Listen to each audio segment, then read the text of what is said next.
There is crisis all across the Western world. Yet perhaps one of the most shocking stories is what has happened to the United Kingdom this past century. The state of the United Kingdom is dire.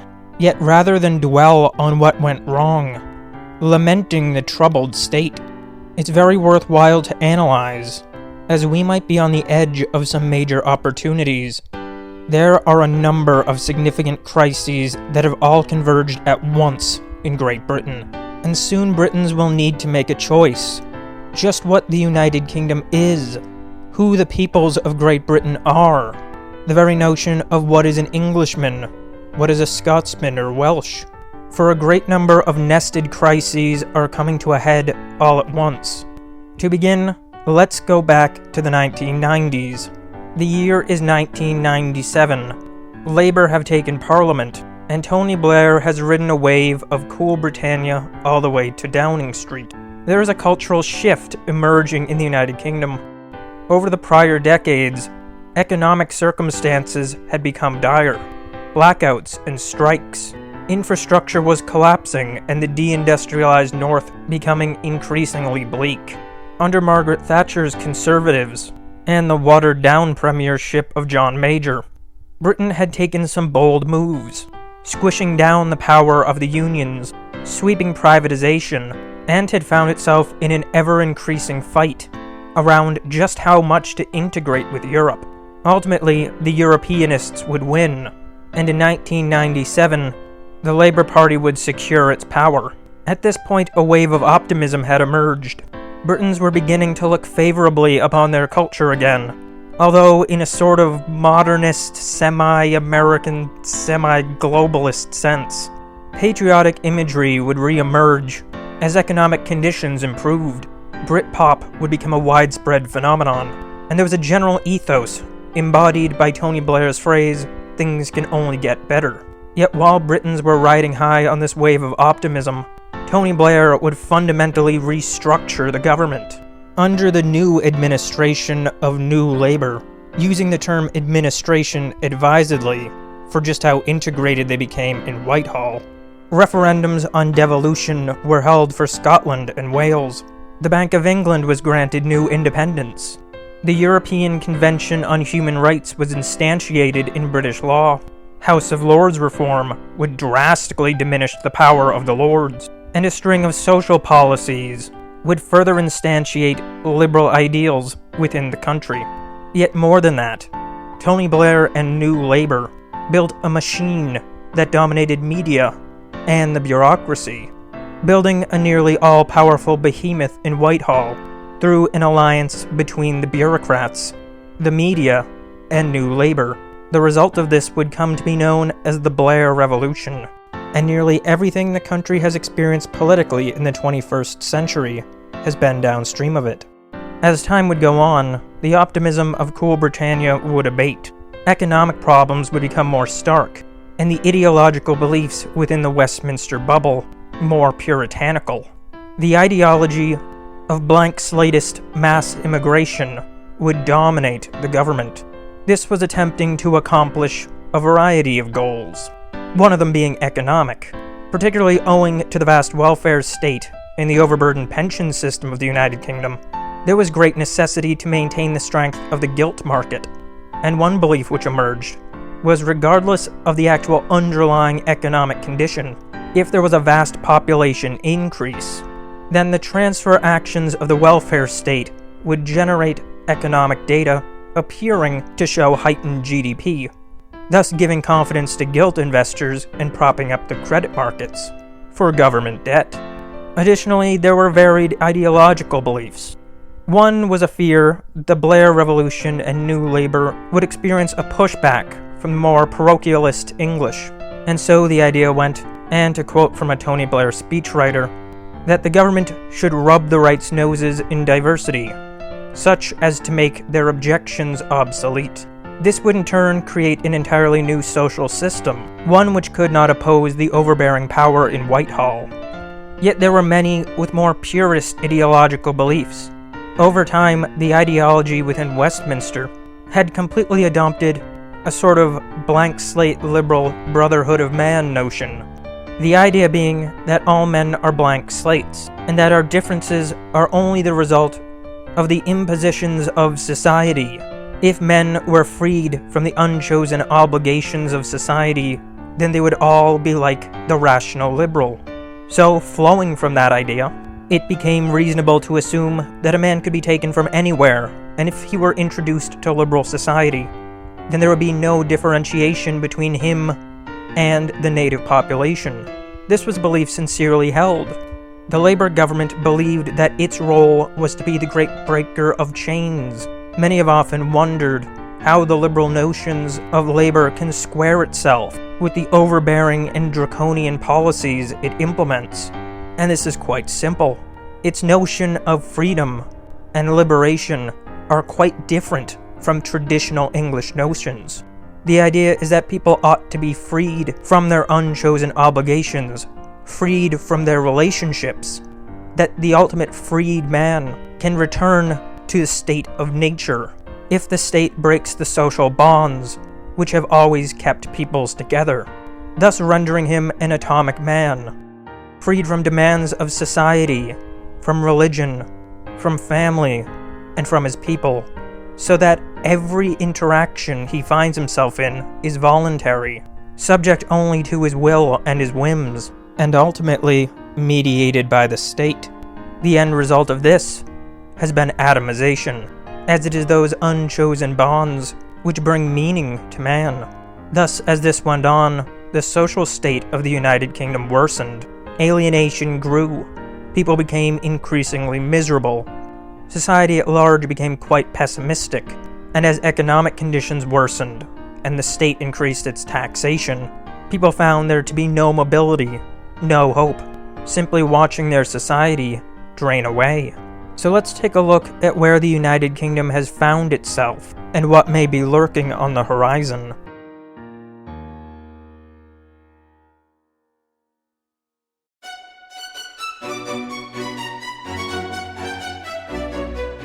Let's take a look at the economy of the United Kingdom. The United Kingdom is one of the most financialized nations in the world, with the British Empire seeding much of the financial machinery of today, all across the planet. It isn't particularly surprising, then, that the United Kingdom has doubled down on what it has always done: go into debt. Economic growth has been slow in the United Kingdom, with several quarters in the past few years around 1%, or negative, with third quarter 2025 growth at 1.3%. Something quite interesting here is, according to Office of National Statistics data, this growth came with a 0.2% growth of services, 0.1% growth of construction, but 0.5% decline in production. The United Kingdom is not industrial. It is almost entirely dependent on finance and services, which many in the West have grown accustomed to. Yet this presents a grave problem in any circumstance where there's significant strain on financial markets globally, as the United Kingdom would have no ability to take care of itself. Currently, the United Kingdom is entirely dependent on two things: the market for sovereign debt, the British gilt, and the City of London, the large banks and investment companies. As of end of year 2023 data, British GDP was at around 2.67 trillion pounds, or about 3.38 trillion US dollars.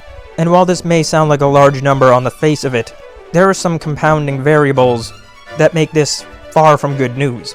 The current government projection for next year is that £316.1 billion will be spent on social security, 55% of which going to pensioners, $141.2 billion of which going to working families and children, and £75.3 billion to disability.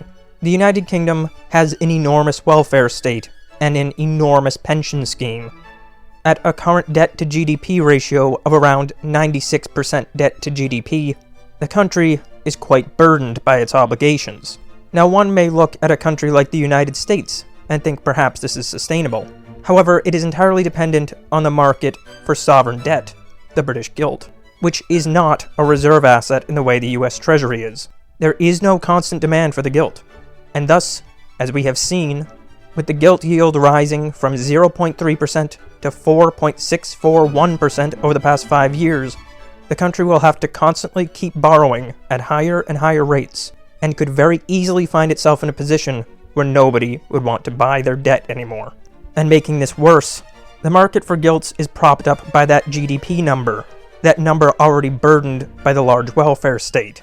And that GDP figure is meaningless, as so much of the British economy has become transfer payments, bringing in foreigners and giving them benefits, having them spend in a circular fashion, just maintaining the velocity of money to appear to be a much larger economy than really exists. While there's very little production, the country is largely deindustrialized, and the wealthy are leaving. According to the most recent figures, the United Kingdom has an unemployment rate of around 5%. Yet this does not show the full picture, and not by a lot, as around 9.1 million people are economically inactive and not counted as unemployed. So what, they just hang around and do nothing? No, 4 million of them claim benefits without even attempting to work. This is what I'm referring to with the circular transfer payments. It's fake GDP, and it will collapse. So how important are those gilts? Well, at 96% debt to GDP, very important. And look back at what the largest component of the welfare state is. It's the British pension system. As of the most recent figures I could find, about 20% of British pension assets are in UK gilts. Gilts which have fallen off a cliff in value over the past few years. And if you remember Liz Truss being forced out, well, that's an example of what happens when there's a crack in the gilt market, even though the Bank of England calls it. And a major reason for that is that the British pension system is very levered. Not only do they just hold British gilts, but there is a larger exposure from leverage and derivatives with embedded leverage. So, to make up a hypothetical example, imagine that you wanted exposure to some stock. You have £1,000 and put 100 of them into a position on that stock. However, you borrowed money to do so, and you bought call options. If that stock goes down even a little bit, you're toast. That, but a whole country. Making it even worse, 83% of income taxes in the United Kingdom are paid by 40% of the population. Well, that's not so strange. It's usually the wealthiest who pay the most taxes in a system, since that's who would. Yes, but 54.2% of the population are negative taxpayers. More people receive benefits than pay taxes. As of the last annual data, around £301 billion were received by the government in income tax, while £316 billion were spent on Social Security. When you have fake GDP, enormously levered, overburdened welfare systems, the majority of the population as net tax drains, vast swaths of the population who collect money and do nothing, only existing to prop up GDP and whatever ideological political goals also exist, and you are constantly borrowing at higher and higher rates to prop up a cradle-to-grave system on a decaying society. I try to make very thoughtful, tangible statements, refraining from anything that sounds sensationalist, but there's no other way to say it. This is going to crater. Now, we can look back into the United Kingdom's past. Historically, they have had higher shares of debt. For example, following the Second World War, or the Napoleonic Wars. Yet following the Napoleonic Wars, there was a major financial revolution, and they were currently in the process of taking over the planet. You can get a lot of assets when you take over the planet. And following the Second World War, they still had room to acquire via more and more taxes. There wasn't capital flight. There was still a large amount of residual assets, and the City of London was very strong. Yet none of that is the case now. And again, we can't take those GDP numbers at face value, because 1, GDP is a terrible metric, and 2, so much of the British economy is just a circular welfare state, paying off migrants and hotels, while most Britons get squished down, unable to have any financial mobility, wallowing away in sadness, paying into the Deliveroo economy, all while those with means leave. And that's a real problem, because leaving all of the numbers out of it, an economy, a financial system ultimately depends on confidence. And now you have the majority of the British population unable to grow. It's such an onerous tax system. Around 35 to 37% of GDP is taxed. Once you add up all taxes, the people who are actually paying net taxes often pay well over half their income in tax. And my god, you better not die. You gotta pay the license fee for dying. If one starts to make more money, he will find himself squished right back down. That does not allow for any innovation and entrepreneurship. So keeping all of this in mind, let's take a look at the political and social dimensions, and we will see that maybe money isn't even the worst of the problems.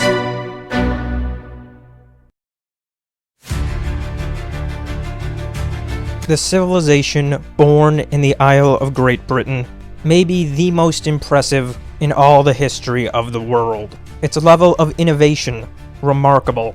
Its organization and structure, highly robust. It has had an unbroken governing structure since 1688, making it the oldest country in the world. It's a civilization of invention and discovery, of fortitude and strength, and of quiet, thoughtful temperament, of art, literature, and music. Yet that makes it all the more tragic that today we see it being systematically destroyed. While economic conditions worsen for Britons, constantly pelted by taxes designed such that if one seeks social mobility, he will constantly find himself squished back down into the middle. Housing has become incredibly strained, particularly following the large migration waves. Strain on housing means strain on family starts, as more and more young couples find that they won't have homes to start families in. This has simply dragged out the atomic individual, existing for wages, unable to grow, and serving as cattle in a tax farm, all while debt levels rise. Increasingly, students educated in the best schools are finding themselves unable to get jobs. Increasingly, more and more Britons are unable to even pay off their debts, simply having them hit the ends of their terms and being written off, all while many times their debt level had been taken from their paycheck, grinding them down even more than the tax system was. There is deep social decay. The idea of having an identity as a people has been picked apart by the post-war liberal state, to the point where flying an English flag in England is seen as some act of wild radicalism, enough to cause hysterics from the governing class. When your own flag is getting you targeted as some sort of anti-social extremist, your government hates you. And it has become harder and harder to really get a sense of one's identity, as children are increasingly educated out of understanding where they come from, and the island becomes more and more cosmopolitan, towns losing their character, commonly understood behaviors being smashed, as people from around the world with radically different notions all occupy the same space. Violence has risen, with of course the massive waves of organized assaults on girls. Quote, grooming gangs. When that's your institutionally approved euphemism, you're toast.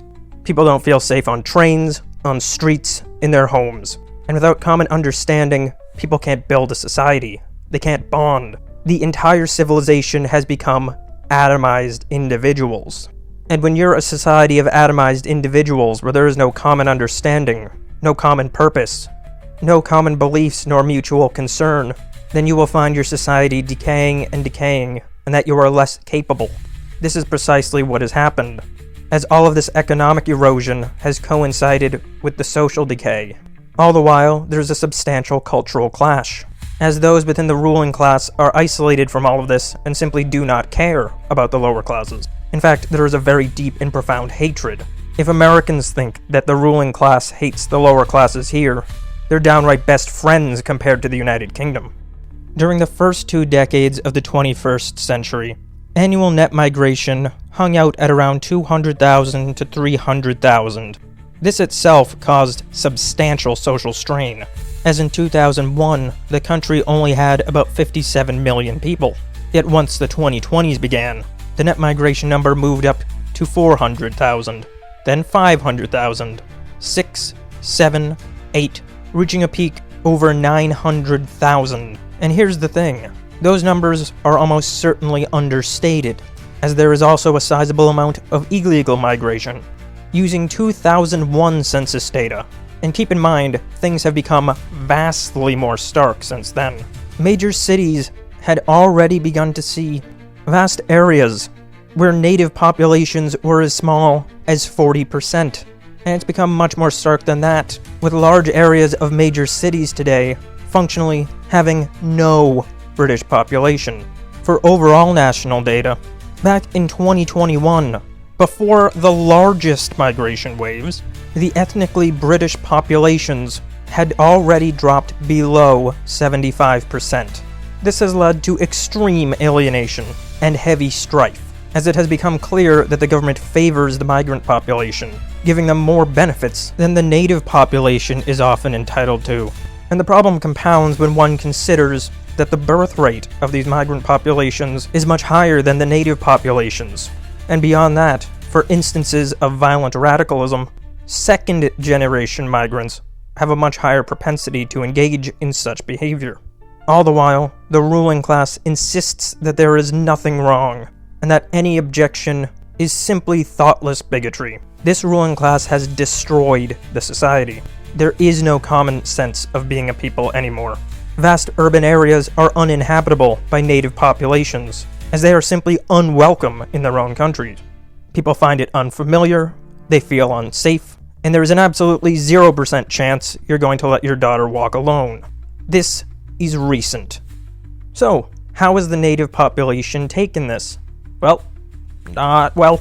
There is a very strong sentiment shift against migration, with the viewpoint becoming increasingly dominant amongst the people of supporting remigration, including those with citizenship. This is a quite different situation than what is in the United States, as the United States has a longer history of being settled and existing as a sort of vast multi-ethnic empire, with the main foundational regions being Anglo-American. The country is also gigantic, and is much more like a land empire. Meanwhile, the islands of Great Britain and Ireland are small, and their ethnic homelands. There is nowhere else for them to go. This is where their entire history happened. This is their home, and it's a small island. And when you live in a town that you can trace back 1,200 years, it is a very different experience, and has created a much more potent sense of urgency, where it isn't so much, what are we going to do? This is a problem. It's a lot more, we are about to be destroyed. And that's true. And so, the pushback has been growing, with this being the primary issue within the country. Vast waves of demonstrations have emerged, and the cultural discussion has shifted sharply, with Reform UK looking poised to become the next ruling party, and Reform UK looking mild to a lot of the population. And as resentment increases, alienation grows, and the situation begins to feel more and more dire. This is putting the country into a position where a single spark could unravel a much more dire situation. Conflict, decay, and perhaps violence and sabotage. This is not going to calm down. And while the economic situation is so troubled, having social decay on this level means that there is nothing which this ruling class can do. Yet here's a question. Does the ruling class want to do anything? Because this situation is eerily similar to how the British Empire has liquidated other countries in the past, and particularly in light of just how much of the City of London has attempted to migrate to other regions, like Dubai. It presents an ominous situation, where a financial empire on the brink looks as though it wants conflict, and it wants destruction. Now why would it want that? Well, as this debt model that the London system has reaches an end, it reaches a point where the debts are unpayable and there is insufficient collateral. It must wipe out debts and recollateralize. And the best way to do this is with a war. It's quite logical, therefore, why of every country in the world, the United Kingdom has been the most obsessive about involvement in the Russo-Ukrainian war, getting directly involved. And if you recall the 100-year partnership agreement, that was about the United Kingdom getting Ukraine's resources, the exact natural resources that function as collateral, the collateral London needs. Britain has been guaranteeing debts and somehow finding money on the magic money tree to keep the war going. Meanwhile, internally, the situation has been set up for social decay, where people can't work together, where conflict is rising. And imagine if you are a powerful financier from a centuries-old banking house, and you know that your system is coming to an end. You know that you would like to wipe out debts and recollateralize, wiping out debts in a conflict, and, if you can, grabbing assets from someone else. And you know that the home you live in is no longer able to sustain. Thus, you have decided that you intend to leave, taking the residual assets with you. Well, you really wouldn't want that population to come after you and try to stop you. You might, I don't know, make them fight internally? This adds a layer of complexity to the problem, where if they wish to save themselves, the native population will have to think very cleverly and thoughtfully. It can't act rashly. It can't tear up its civilization in the process of trying to save it.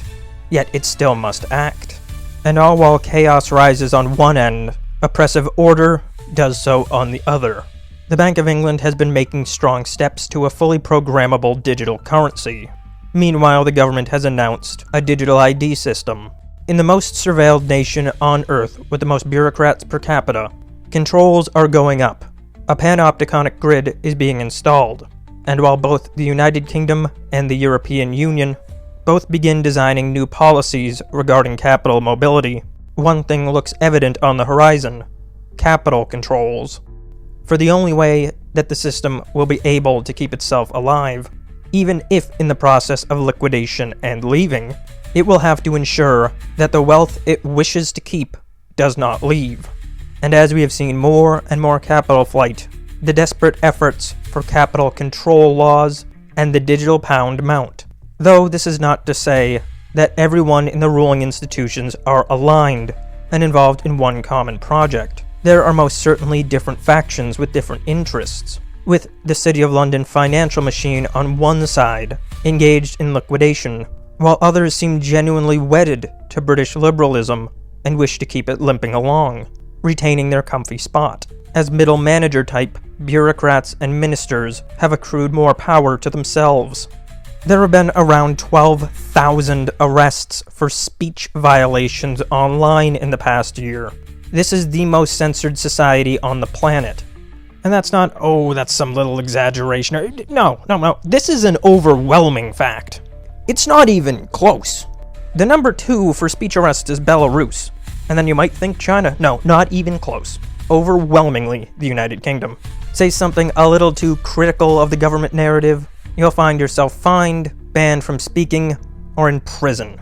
The control system continues to be built up, and focused mainly on the native population. This has built further resentment, and it's spiraling. And with all these factors coming to a head, while the underlying substrate the civilization was built on decays, there is no future in this system.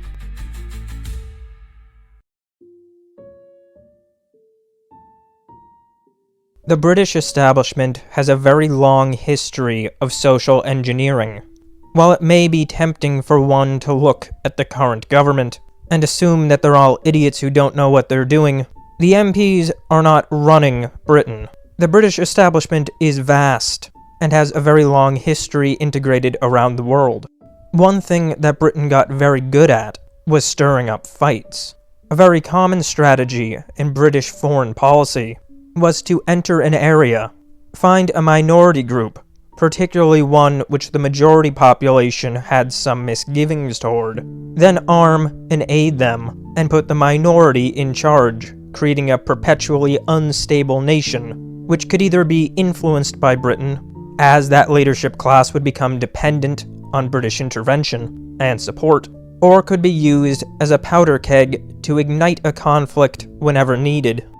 Another quite frequently used strategy, particularly when Britain was leaving a place, was to cut a land into two, creating antipodes.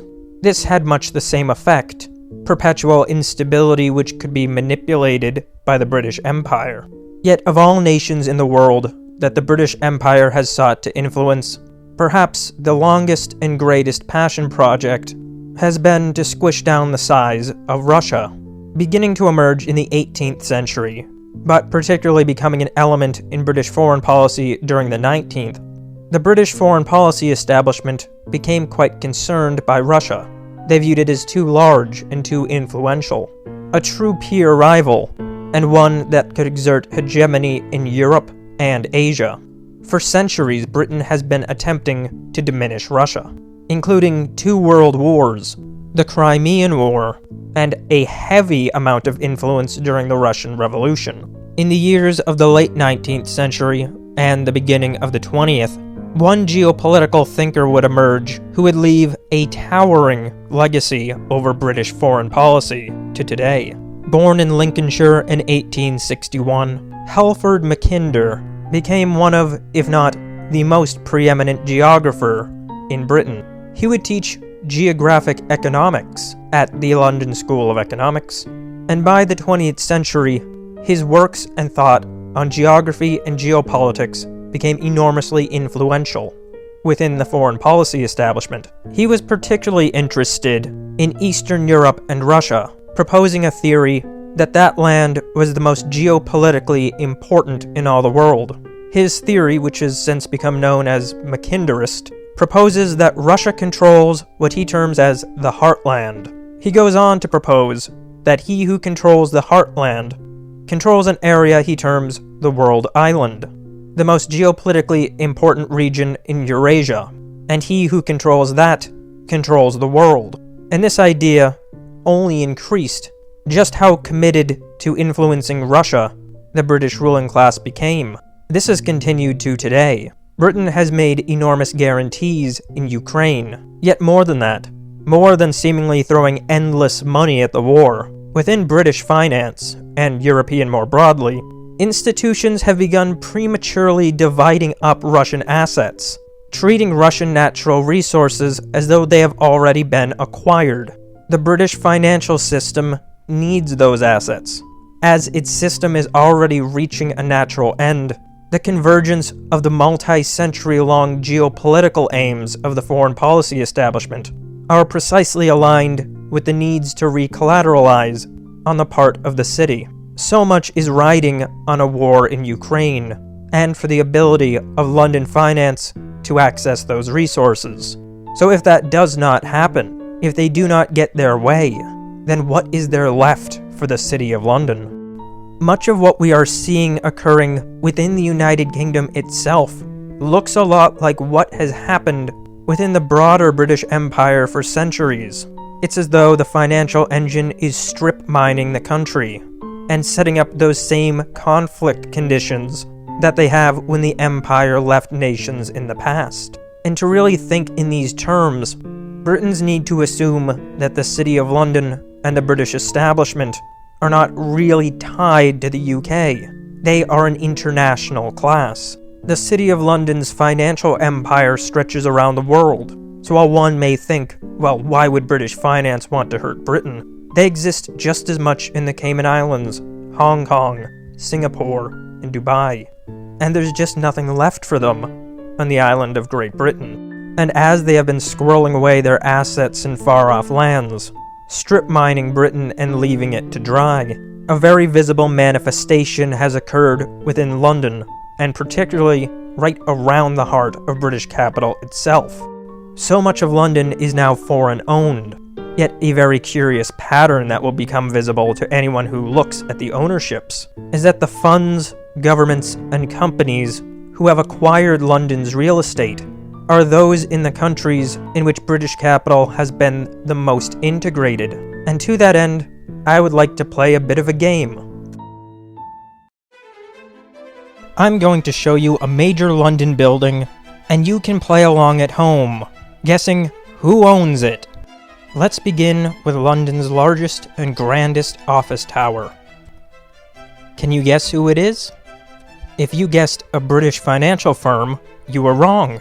It's the state of Qatar. Alright, Leadenhall Tower. Have you made a guess? CC Land, a Chinese company. Here's another one, 22 Bishopsgate. That's right, Canary Wharf Group. So, if you guessed a British financial company, oh, you're still wrong, as it itself is in large part owned by the Qatar Investment Authority. Alright, 1 Canada Square. If you guessed Qatar again, yes, as this is also owned by Canary Wharf Group. Alright, Heron Tower. Do you have a guess? The answer? Heron International, owned by the State General Reserve of Oman Fund and the Saudi royal family. Newfoundland? Canary Wharf Group again. It's Qatar. Alright, Consort Place. Do you have a guess? The Hong Kong-based Far East Corporation. One Park Drive? Qatar again. 8 Bishopsgate. Alright, give this one a good think. The answer is the Mitsubishi Estate. That classic English name. And last up, a very iconic one, 30 St. Mary, the Gherkin. This one's an odd one. It's the Safra Group, which is one of the most convoluted and absolutely bizarre international financial machines on the planet, which comes from a Lebanese, Syrian, Brazilian Jew. If you have guessed Britain as the answer for any of these, no. So, who actually owns the country? This is just ridiculous, and illustrates very clearly that this financial machine does not actually view Britain as its home. It's an empire of finance. It is not localized, nor does it care about peoples nor places. It cares about one thing: wealth. And now, as the United Kingdom can no longer generate that wealth, it is liquidating the country. And as this goes forward, things look poised to become increasingly dark and dire. But there is opportunity, as this is a civilization that has always persevered. It is perhaps the most clever and inventive civilization in all history, and it can certainly solve its way out of a bunch of bankers and bureaucrats. This is going to require hard work, planning, and coming together as a people. And for someone watching from afar, this is certainly something to keep one's eyes on. But Britons have made it out of worse before, and they can do so again.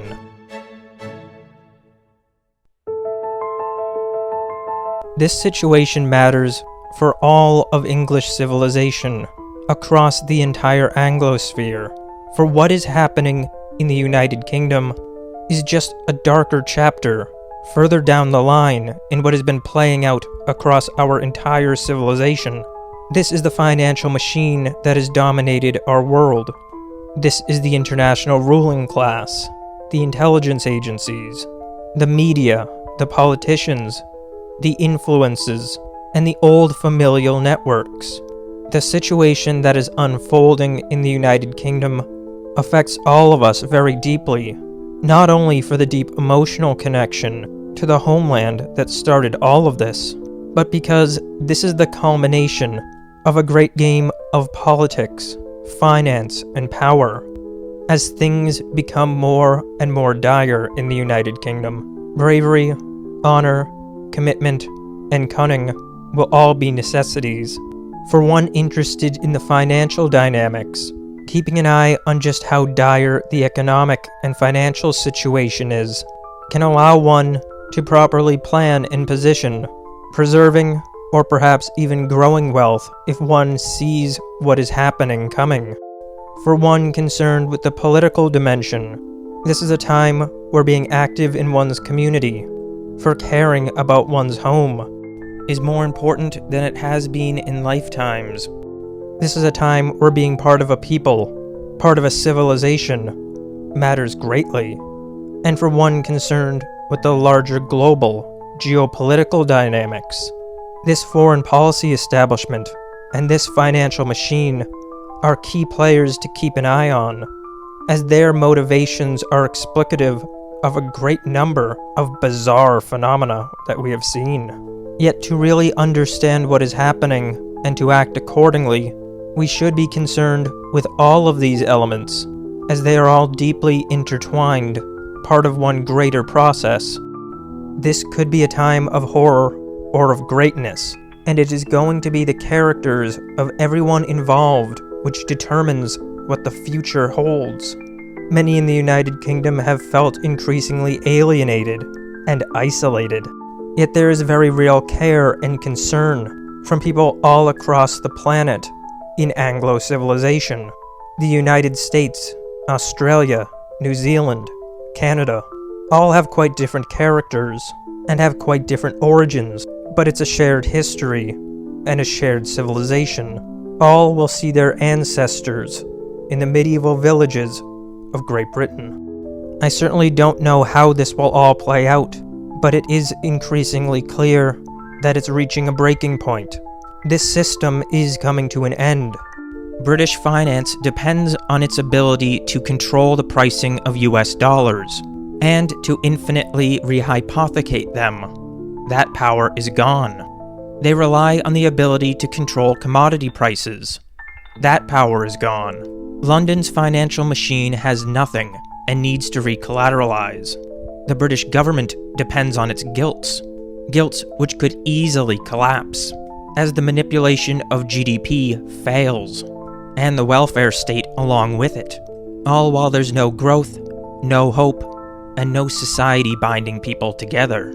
Nothing that the institutions need to survive exists. And for the people living it on the ground in the United Kingdom, too much of their lives have been stolen. So whether one is there and active, whether one wishes to be active, or whether one is far away, maybe even having little connection to the United Kingdom, the gravity of this situation, coupled with just how much financial and geopolitical power is housed in London, means that this is a situation to watch, and watch very carefully. Only time will tell what happens, but there is remarkable character that has emerged from those islands, and things can be made better, but they must be met with thoughtful tenacity and a deep, unshakable spirit that has always defined Britons, a spirit squished down, but still alive.